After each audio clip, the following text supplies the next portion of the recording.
보기만 해도 참 이렇게 아, 웅장하고 압도가 되는 그런 말씀입니다.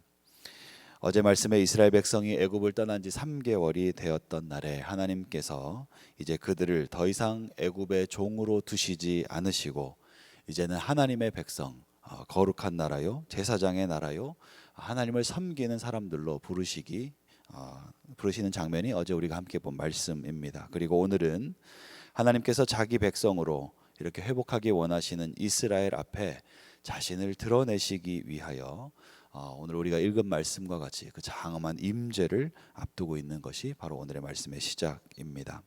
하나님의 임재, 하나님의 현현, 하나님께서 그 백성과의 만남을 준비하고 있는 것입니다. 이 땅에 사는 동안에 하나님과 실제적인 만남을 가질 수 있다. 한번 생각해 보시기 바랍니다. 이게 얼마나 설레고 기대가 되는 일입니까? 어느 그림을 하나 보았는데 예수님과 어떤 사람이 이렇게 극적으로 만나는 장면을 그리고 있습니다. 예수님께서 마치 이렇게 아이를 안아 올리듯이 팔을 뻗어서 한 걸음 이렇게 성큼 나가고 있는데 그 예수님께로 나오는 이 사람은 그냥 그 정도가 아니라 막 두 팔을 벌리고 양팔을 들고 주님께로 뛰어나오는 그런 장면을 그린 그림을 본 적이 있습니다.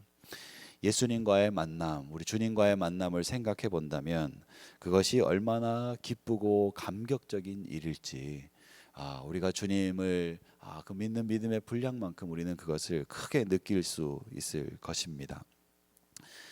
그런 장면들을 생각하면서 우리는 또한 하나님을 만나고 싶어 합니다. 그리고 하나님과 만나는 장면을 우리가 한번 상상해보고 생각해본다면 그 장면이 얼마나 웅장할지, 얼마나 아름다울지, 감격적이고 기쁨이 넘치는 장면일지 이렇게 상상을 펼칠 수 있는 것이죠. 한번 생각해 보았습니다. 제가 이렇게 하나님을 깊이 그렇게 웅장하게 만났던 경험이 있는가? 제 평생에 한 2번쯤 있었던 것 같습니다.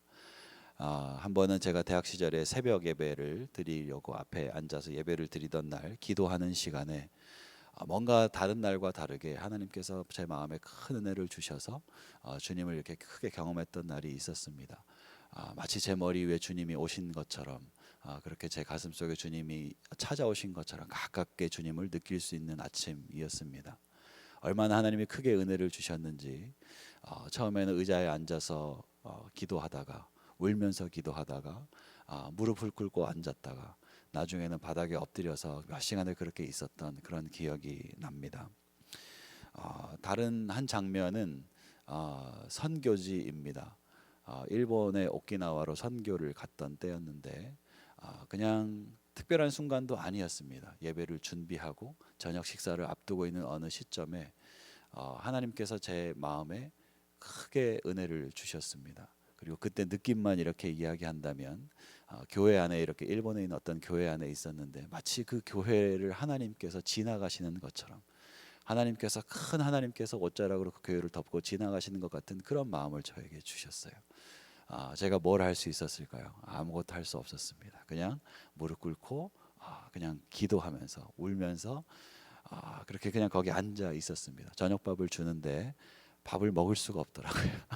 그래서 밥을 뒤로 제껴놓고 그렇게 기도하며 그날 예배를 준비했던, 그리고 하나님께서 큰 은혜를 주셨던 그런 경험들이 있는 것 같습니다. 하나님을 만난다. 참 이게 기대되고 감격적인 순간들이죠. 그런데 오늘 하나님께서 이스라엘에게 그 만남을 준비하라고 말씀하시면서 주시는 명령을 보면 우리가 하나님과의 만남에 대해서 다시 한번 좀 생각해 볼 여지를 주는 것 같습니다. 왜냐하면 하나님과의 만난다는 이것이 우리가 상상하는 것과는 조금 다른 것일 수 있다라는 것을 이 말씀에서 찾아볼 수 있기 때문입니다. 오늘 말씀을 통해 볼 수 있는 하나님과의 만남은 어떤 기쁨과 감격이라기보다는 매우 긴장된 모습을 우리가 이 말씀 속에서 느낄 수 있는 것이죠. 이 19장의 앞에서 하나님께서 이스라엘 백성을 만나기 위해서 무엇이라고 말씀하셨습니까? 이틀간 스스로 성결하게 하라. 그죠? 이틀간 각자 자기 자신들이 옷을 빨면서 스스로 성결하게 하라는 명령을 주셨습니다. 그러면 3일째에 내가 너희를 찾아가서 만나겠다라고 말씀을 하시는 거죠. 그래서 모세는 이 19장에서 받은 그 명령을 따라서 오늘 말씀의 14절 15절에 보면 하나님과의 만남을 준비하기 위해 모든 이스라엘 백성들이 자신의 옷을 빨고 여인을 가까이 하지 말라라고 명령을 하고 있는 것을 볼 수 있습니다. 사랑하는 성도 여러분, 하나님과 만나기 위해서는 그 만남이 우리에게 축복이 되기 위해서는 그 만남을 준비하는 시간이 필요하다는 것을 기억하게 되시기 바랍니다. 오늘 이 만남을 준비하는 시간 동안에 하나님의 명령 속에서 옷을 빨아라 라고 하나님이 말씀하셨는데, 그들이 옷을 빨았다라는 이 말은 히브리 말로 와이 캅수 이렇게 되어 있습니다. 이 중에서 이제 동사 카바스가 이제 쓰였는데, 이 카바스라는 말은 이렇게 손빨래 하는 게 아니고요, 발로 밟는 겁니다. 짓밟다라는 의미가 이 카바스에 있습니다. 여러분 혹시 기억하실지 모르겠습니다. 옛날에 이렇게 큰 물통에 빨래들 잔뜩 넣어놓고 세제를 풀어서 발로 밟으면서 이렇게 빨래했던 기억. 저희 어머니도 힘드시면 저보고 오라 그래서 이렇게 발 걷어붙이고 막 이렇게 발로 밟고 했던 그런 기억이 있는데요. 한번 생각해 보십시오. 지금 이스라엘 백성들이 있는 곳은 광야입니다. 광야에 어떤 강가일까요? 혹은 개울가일까요? 그곳에서 세탁마당을 만들어 놓고 자신의 옷을 물에 던져서 발로 짓밟으면서 옷을 빨고 있는 그 장면, 여러분 상상이 되십니까? 사람 수가 엄청난데 그 사람들이 모두 이 명령을 받고 다 자기 옷을 벗어서 거기서 빨고 있는 거죠. 여러분, 이 장면, 하나님 왜 이런 명령을 주셨을까? 왜 이스라엘 백성이 자기 옷을 벗어서 빨으라고 그런 명령을 주셨을까? 이 옷이 무엇입니까? 애굽에서 입고 나온 옷입니다. 애굽에서 입고 나온 옷, 세상의 노예로 살았던 곳에서 가지고 나온 옷입니다. 예전에 자기의 습성이 묻어 있고 하나님 없이, 하나님은 유일신 하나님이신데 여러 이 신과 저 신, 다양한 신을 섬겼던 그 다신을 섬겼던 그 애굽 안에서 많은 우상 숭배와 많은 세상살이와 많은 세상의 그 고초 속에 때묻어 있던 그 옷, 하나님께서는 그 옷을 벗어서 하나님을 떠나 살던 그 시대에 그 옷에 묻어 있는 삶의 때를 다 밟아 지워내라라고 말씀하고 있는 것입니다. 하나님 만나기 위해서 우리에게 필요한 것이 무엇입니까? 사랑하는 성도 여러분, 하나님을 떠나 살았던 그 삶의 흔적들, 하나님과 멀어졌던 그 삶의 흔적들이 먼저 우리에게 지워져야 할 줄 믿습니다. 또한 이 옷이라는 것은 흔히 이제 이스라엘 말로 옷이 두 가지 단어가 있는데, 케토네트라는 단어가 첫 번째 단어입니다. 이것은 속옷이라고 이야기하는데 우리처럼 입는 그 언더웨어를 얘기하는 게 아니고요. 이스라엘 사람들의 속옷은 바로 이 자기의 몸 위에 그냥 걸쳐서 입는 통으로 된 원피스 같은 그 옷을 이야기합니다.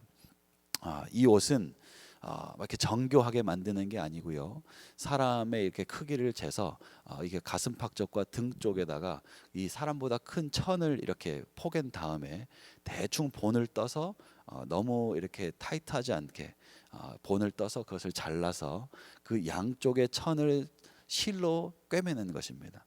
그래서 옷이 이렇게 통으로 입을 수 있는 그런 원피스처럼 만들어지는 그 옷을 이야기하는 거죠. 겉옷과 속옷의 구분이 우리처럼 따로 있는 게 아니라 그것이 자기의 옷이고 속옷이 되는 것이죠. 그리고 이제 두 번째로 이제 입을 수 있는 것이 심라라는 옷인데, 그것은 이 겉옷 위에 한 번 더 덧대어서 입는 옷을 의미합니다. 이제 그것을 통해서 자기의 신분을 나타내기도 하고 자기의 어떤 그 경제적인 수준을 나타내기도 하고, 그리고 그 위에다가 이렇게 허리띠를 매서 그 끈을 매서 옷을 완성하게 되는 것이죠. 우리가 생각하는 요즘의 복식이 아닌 것이죠.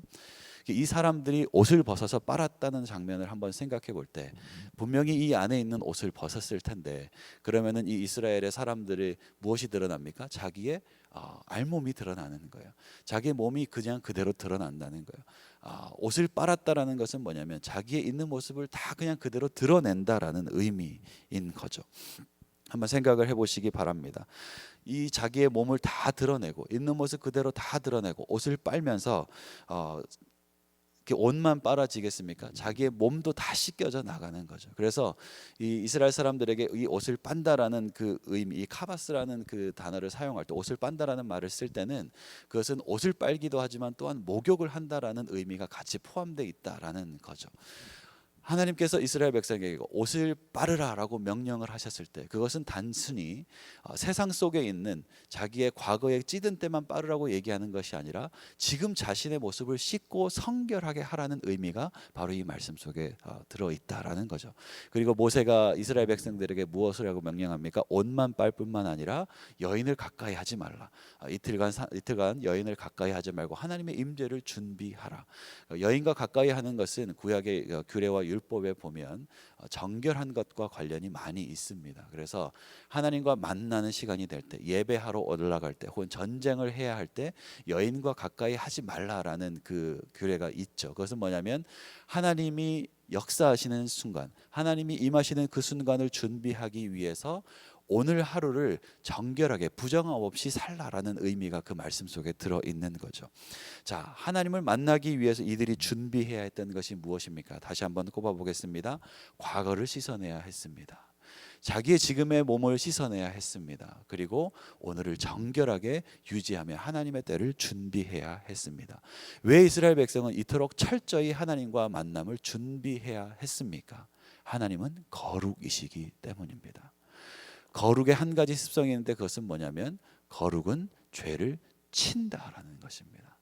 거룩은 죄를 그냥 두는 것이 아니라 거룩은 죄를 공격해 들어오는 본성을 가지고 있습니다. 그래서 우리가 성결하지 않고 하나님을 만날 수 없는 것입니다.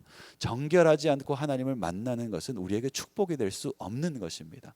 우리가 스스로를 겸비하지 않고 성결하게 준비되지 않고 하나님을 만난다면 그것은 우리에게 복이 되는 것이 아니라 그날이 우리의 마지막 날이 되는 거예요. 죽음에 이를 수밖에 없는 것이 되는 것입니다. 그래서 하나님께서는 이제 이스라엘 백성들을 준비하여 그들과 만나기 위하여 성결하라라고 말씀하시는 것입니다. 여러분, 이사야가 하나님을 만났던 장면을 기억하십니까? 오시야 왕이 죽고 이스라엘에 대한 염려를 가지고 이사야는 하나님의 보좌 앞으로 나아갔습니다. 그리고 하나님 앞에 기도했습니다. 그런데 기대하지 못하게 그 자리 가운데 하나님이 강권적으로 임재하셔서 역사하셨습니다. 천사들이 날고 거룩하다 거룩하다 거룩하다 찬양하면서 큰 소리로 찬양하였을 때 그 소리가 얼마나 컸는지 그가 무릎 꿇고 앉아있던 그 문지방이 흔들려서 진동하는 것을 느낄 정도로 하나님의 큰 임재를 경험하였습니다. 그때 이 이사야가 하나님 앞에 첫 번째로 드렸던 고백이 무엇입니까? 화로다 나여 망하게 되었도다. 화로다 나여 망하게 되었도다. 나는 입술이 부정한 사람이요 입술이 부정한 백성 중에 거하면서 만군의 여호와이신 왕을 배웠습니다. 내가 아직 정결하지 않고 준비되지 않았는데 하나님이 나를 찾아오시니까 이사야가 느끼는 첫 번째 감정은 감사가 아닙니다. 기쁨이 아닙니다. 환희가 아닙니다. 무엇입니까? 두려움이었습니다. 혹이 하나님의 임재가, 이 하나님의 거룩하심이 나를 치지 않을까, 그것이 두려움으로 찾아왔다라는 것입니다. 하나님과 실제로 대면한 사람들의 감정은 이처럼 우리가 생각하는 것과 너무나 다른 것입니다. 사랑하는 성도 여러분, 하나님과 만나기를 소원하십니까? 하나님 앞에 성결함으로 준비하는 여러분 되시기를 간절히 기도하고 축복합니다. 그렇다고 해서 여러분, 이 하나님과 만남이 두렵기 때문에 우리가 하나님을 만나지 말아야 하겠습니까? 그렇지 않습니다. 그렇죠? 오늘 말씀을 보면 하나님께서 큰 임재 가운데, 그 구름 가운데 불 가운데 이스라엘 가운데 임재하셔서 만나셨을 때 이들이 이스라엘 백성이 됩니다. 이스라엘 하나님의 백성이 됩니다. 하나님의 백성이 되었다는 것은 그들이 하나님 앞에 불순종하여서 끊어졌던 하나님의 그 구속의 역사, 하나님의 그 구원의 역사를 이루실 새 백성을 하나님께서 이제 이스라엘 가운데 다시 한번 준비하신다라는 의미입니다. 오늘 이 시대를 살아가면서 이 말씀을 다시 한번 보게 됩니다. 여러분, 이 시대는 하나님을 만난 사람들이 필요한 시대입니다. 하나님과 대면한 사람들이 필요한 시대입니다. 하나님의 임재를 경험한 공동체가 필요한 시대입니다. 왜 그렇습니까? 이 시대가 어둡기 때문입니다. 이 시대에 하나님의 소망이 필요하기 때문입니다. 이 시대에 하나님의 역사가 필요하고 주님의 그 구원을 이어갈 하나님의 사람들이 이 시대 가운데 필요하기 때문입니다. 하지만 여러분, 하나님께서 그 임재로 찾아오려고 하실 때에 한 가지 문제가 있습니다. 성결한 사람들이 없다라는 것입니다. 성결한 공동체가 없다라는 것입니다. 하나님께서 임재하실 때 그 임재를 준비하고 깨끗함으로 받아들여서 하나님의 역사를 이루어갈 그 공동체가 이 시간 가운데 너무나 절실한 때입니다. 오늘 이 아침에 우리가 무엇으로 나아가시겠습니까? 하나님의 임재를 구하며 나가게 되시기를 축복합니다. 하지만 그 임재가 우리의 인생 가운데, 이 교회 가운데, 이 땅 가운데 축복이 되기 위해서는 먼저 우리가 스스로 겸비하며 성결함으로 하나님 앞에 서야 할 줄 믿습니다. 여러분의 옷을 벗게 되시기 바랍니다. 하나님 앞에 그것을 빨아낼 수 있는 은혜가 있게 되기를 바랍니다. 내 과거를 빨아내고 나의 세상의 습성들을 빨고 내가 우상 숭배했던 모습들을 다 지워내고 오늘 나를 스스로 정결하게 하고 하나님 앞에 성결함으로 서서 주님을 만나는 귀한 은혜가 있게 되기를 간절히 기도하고 축복합니다.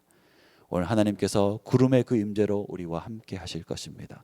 불의 임재로 우리와 함께 하실 것입니다. 우리를 주님의 백성으로 부르실 것입니다. 그리고 우리를 통하여, 이 교회를 통하여 하나님의 거룩한 역사를 이 땅 가운데 이루어 주실 줄 믿습니다. 그 임재를 바라며 성결함으로 주님 앞에 서시는 복된 한 날 되시기를 간절히 기도하고 축복합니다. 함께 기도하시겠습니다.